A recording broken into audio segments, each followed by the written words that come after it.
book discussion, The Secret Life of Sunflowers by Marta Molnar. The book is a story about a woman that is related to Vincent van Gogh, and it's the story of her popularizing Van Gogh's paintings and fighting against established views and opposition. It's a story of also a lady, Johanna van Gogh, who's related to Vincent through marriage. She married the brother of Vincent van Gogh. So it's the story of her fighting against all odds to popularize Van Gogh. Now, I don't know if this is a true story. Nevertheless, let's just take it as it is. Let's assume it's true. It's a good story. It's definitely a good story. It's worth writing a book about. Unfortunately, I think Marta does a pretty bad job at it. She is a shallow writer. There's very little intellectual capacity. There's very little thrill. There's very little sex. There's very little anything. I don't even know what. Well, there's a little bit of sex, so maybe I should give her some slack there. But this is not. I mean, this is. I don't know what this author is trying to achieve here. To me, the book feels like you're using the story of Vincent van Gogh and the heroine of Johanna van Gogh, who is fighting against all odds to popularize an artist who is not being accepted by his contemporaries. She's boxing this into, an identity politics, women's fiction novel, shallow, boring narrative. That's unfortunately how this comes across. So bad execution. Nevertheless, I did finish the novel, and I finished the novel for two reasons. One is I am curious. I think the story of how Van Gogh's paintings were rejected and then accepted and then became some of the most important paintings in history. I think this is an interesting story. So I was curious to see if there is some meat around our bone, and unfortunately there was nothing. So Marta does just a very inadequate job in portraying that. Even worse, I think it just comes across as if she's piggybacking on the story just to sell a book. It's just not worth. It's not worth the read. If you're an art lover, if you're an art history bug, if you like struggles of 19th century women that have to go against lots of established taboos and all that stuff. This is not the book. It's very badly executed. This is a modern identity book about entitlement, about identity politics. There's a scene in the book where she talks about somebody who wants to open an agency for models, oversized models. So there's an undertone of identity politics, of wokeness, and this is just not the venue to use Vincent van Gogh and this great story of his art and his relative that is trying to popularize him and box that into this narrative that is just not doing a service to the art world. The second reason I read this book is because I wanted to understand how the art world works. And I like to read particularly biographies of artists from the past, Michelangelo, Van Gogh, because I want to understand how aesthetics go from being ridiculed to actually being accepted. How art reflects the times and the times reflect art, right? So it's a reciprocal process, and Van Gogh is famous for having been maybe a bit too early for his time. He breaks with traditions. He goes against the grain. Not just him, but a lot of his friends, the so-called Impressionists and what followed, the Cubists with Picasso. All of these people, they broke with the tradition of the academy and enabled a new kind of aesthetic, and society wasn't ready for that. Now Marta does a pretty bad job in portraying that, unfortunately. That was the main reason I picked up this book, because I was interested in the story of Van Gogh and how this art, which was neglected was able to surface and how society accepted it. Those are interesting narratives, and I think Marta just gets lost in this identity narrative and women's fiction and fighting for what I don't even know exactly what the message is, but it just is an undertone here, an unnecessary undertone. It would be much more fun to read a book about the art and about the process of establishing a piece of art in the context of society and its gatekeepers. And quite frankly, I am not against, I'm all for novels that depict women's struggle or the power of women. I love that book, The Circle, with the women, with a female aviator. That was a great book.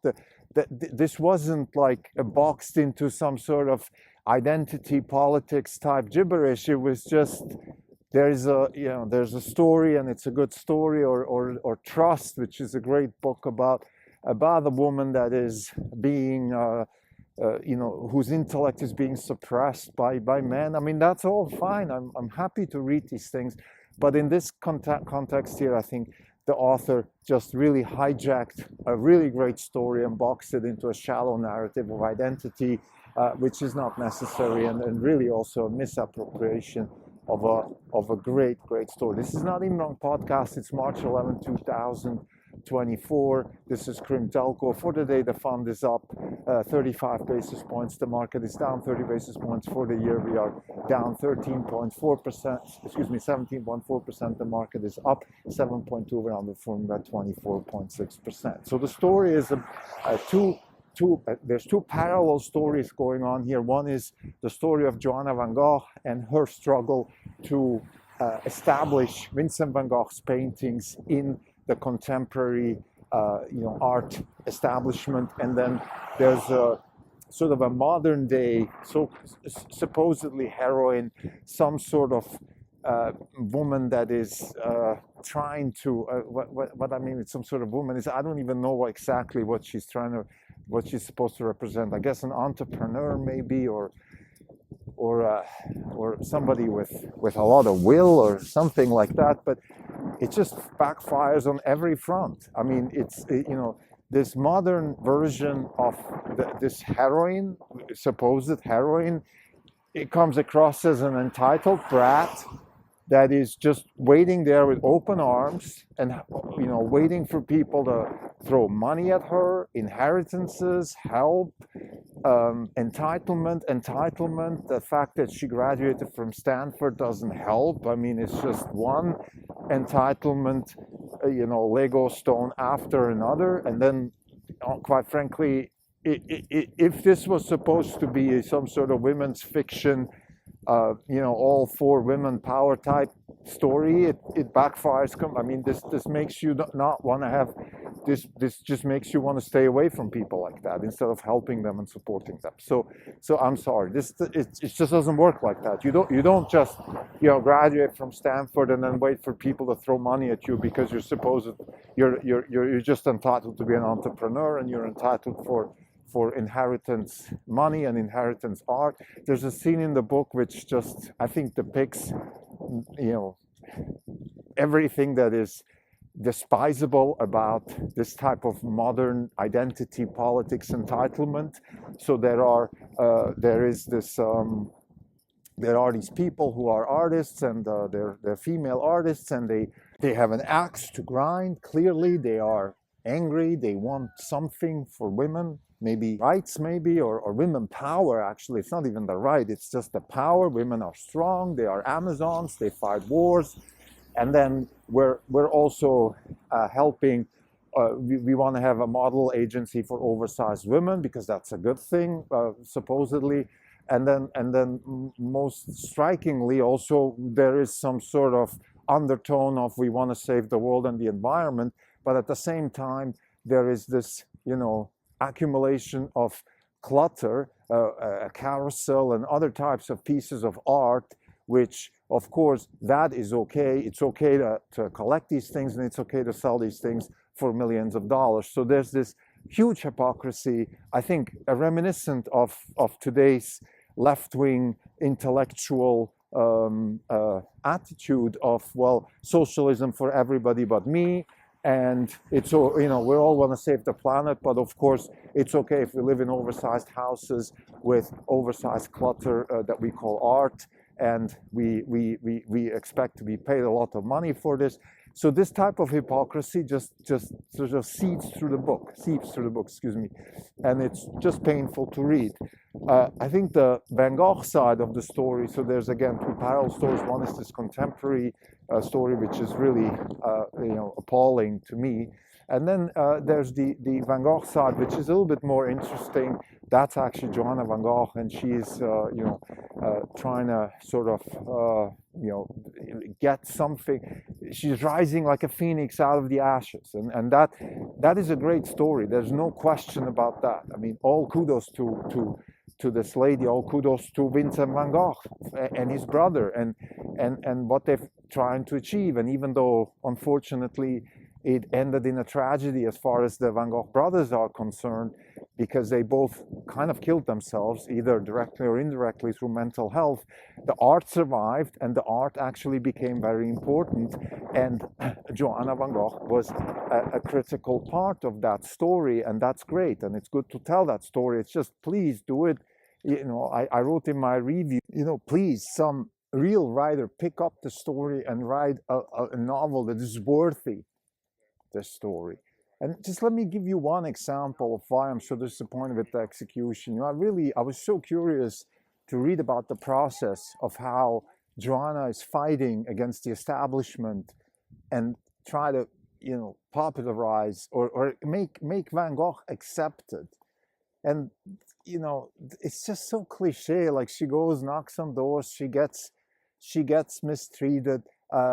First because nobody cares about the Van Gogh art, and then of course because she's a woman. But then out of the blue, somehow there is, this one person that absolutely accepts both her and Van Gogh's art. And next thing you know, even though everybody rejects it, everybody thinks that Van Gogh's art is not ready, it's a huge success. So I think, yes, I mean, that's maybe what happened in reality, but as a writer, please put some depth in there, explain the process, create a narrative around it. Don't just tell me, oh, the poor woman was rejected because she was a woman, and somehow out of the blue everything turned out well. This Cinderella stuff. It doesn't do justice to the people who were to the women in the 19th century who were actually fighting a lot against discrimination. And it doesn't do justice to anybody who's fighting against any kind of discrimination, because that's not how life works. You don't knock on doors and then, out of the blue, there's your prince or whatever, the frog that saves your life. That's just not how things work. Protagonist in the modern version of the story, there's another protagonist, an artist, Violet Villar, and she's not believable. You can't respect somebody if you don't see the substance in them. An artist needs substance. Like Van Gogh, or even Van Gogh in this shallow narrative, is, at least on the Van Gogh side, you have some sort of belief. But when it comes to these other characters, there's just there's a lack of depth and a lack of skill to actually depict those characters and make them believable. And then, Emsley, the main protagonist in the modern story, there's nothing interesting there. She's waiting for, she's like her grandmother, Violet Villar. We are very good at inheriting stuff, at being given stuff, but what about us? What are we actually doing? And they're very good at giving away things too. That they're very good at, but they're not good at creating things. Where is the creation? Every person is defined by what they create, not what they want, not what their supposed identity is or whatever. It's what they create. That defines their identity. Johanna Van Gogh's identity is built through what she created, which is she popularized one of the greatest artists of humanity in a time when this particular art was not accepted. That's who she is, and that's why she's worth writing a story.